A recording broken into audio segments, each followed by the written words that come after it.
शिवेंद्र हा आपला अभ्यास आणि ऐतिहासिक संशोधनामुळे प्रसिद्ध होता. लहानपणापासूनच त्याला ऐतिहासिक गोष्टींबद्दल कुतूहल होतं. खूप ठिकाणी त्याने पर्यटन केलं होतं.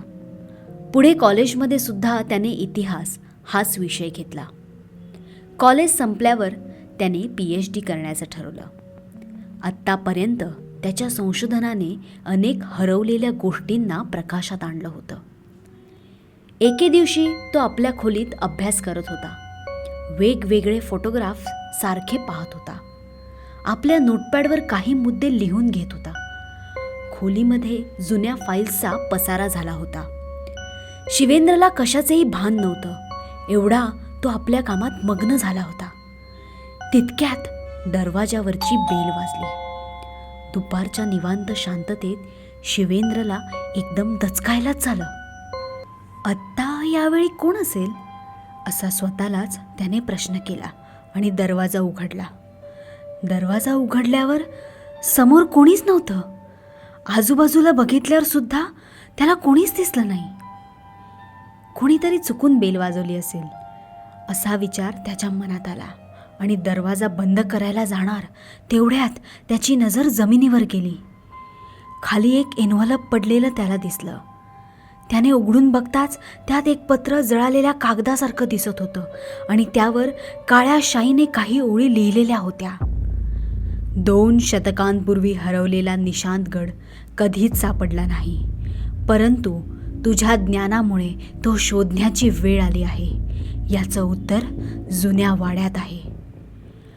पत्रातील मजकूर वाचून त्याचे डोळे भीतीने विस्फारले आणि त्याला भूतकाळातल्या गोष्टी आठवत होत्या. निशांतगडाविषयी त्याला आधीपासूनच काही माहिती होती. इतिहास सांगत होता की तो एक प्राचीन दुर्ग होता जिथे एक परकीय राजा आपला खजिना दडवून ठेवून निघून गेला होता. त्या खजिन्याचा ठावठिकाणा कधीच कोणी लावू शकलं नाही. शिवेंद्रच्या कॉलेजच्या दिवसात घडलेली एक घटना त्याच्या आयुष्यातील गडद आठवण होती.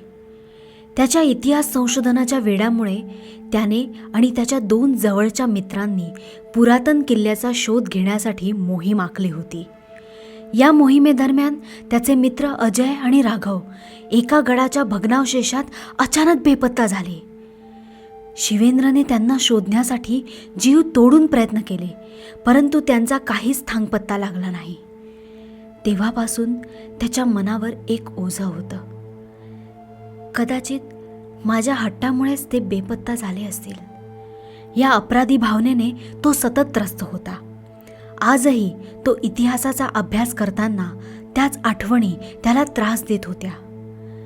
कदाचित त्यांच्या बेपत्ता होण्याचा आणि या नव्या मोहिमेचा काहीतरी संबंध आहे का हा विचार त्याला गोंधळात टाकत होता. सारखा तो त्या पत्रातल्या मजकुराबद्दलच विचार करत होता.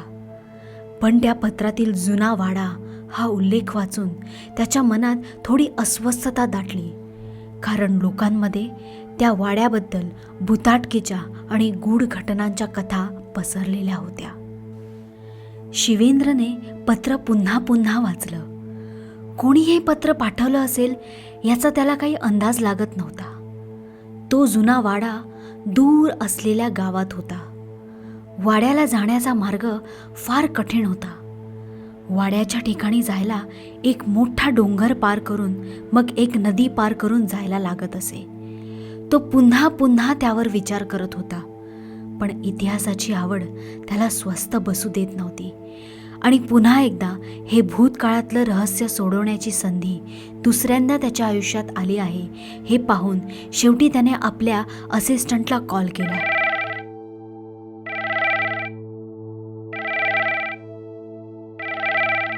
हॅलो निशांत, एक प्रोजेक्ट आला आहे.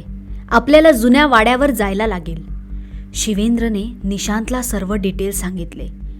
पण सर, त्या जुन्या वाड्याबद्दल तर खूप काही बोललं जातं आणि तुम्ही सांगितल्याप्रमाणे आपल्याला हे निनावी पत्र आलं आहे, तर असं एकटंच जाणं खूप रिस्की होऊ शकतं आणि आपल्याकडे ऑलरेडी एक प्रोजेक्ट आहे. पुन्हा एकदा विचार करा ना सर, प्लीज. तू म्हणतोस ते बरोबर आहे निशांत, पण आपल्याला एकदा तिथे जायलाच लागेल. मी एकटा जाणार नाही. आपण पाहिजे तर टीमसोबत जाऊ. तू प्रियाला कॉल करून विचार, तोपर्यंत मी साठे साहेबांशी बोलून घेतो. काहीही झालं तरी सर आपलं ऐकणार नाहीत ह्याची निशांतला खात्री होती. ठीक आहे सर, मी प्रियाला कॉल करतो. आणि शनिवारच्या दिवशी सकाळी 6 वाजता शिवेंद्र, निशांत आणि प्रिया प्रवासाला लागले. तिघांनी प्रवासाला सुरुवात केली खरी, पण खरंच त्यांना निशांतगडाचं रहस्य उलगडणार होतं की गड स्वतः त्यांना एक गूढ आवाहन करत होता, नव्या धोक्याच्या आणि अघटिताच्या खुणा देत. हा प्रवास त्यांच्या अपेक्षांपेक्षा कितीतरी अधिक भयानक आणि अनाकलनीय ठरणार होता का? वेळ पुढे सरकत असताना त्यांना जाणीव होईल का की हा मार्ग जेवढा सोपा वाटतो तेवढा सोपा नाही ते? पुढील भाग लवकरच. जर तुम्हाला हा व्हिडिओ आवडला असेल तर या व्हिडिओला लाईक करा, शेअर करा आणि ही कथा आवडली असेल तर या चॅनलला सबस्क्राईब करायला आणि अशाच विविध कथा ऐकण्यासाठी बेल आयकॉनवर क्लिक करायला विसरू नका.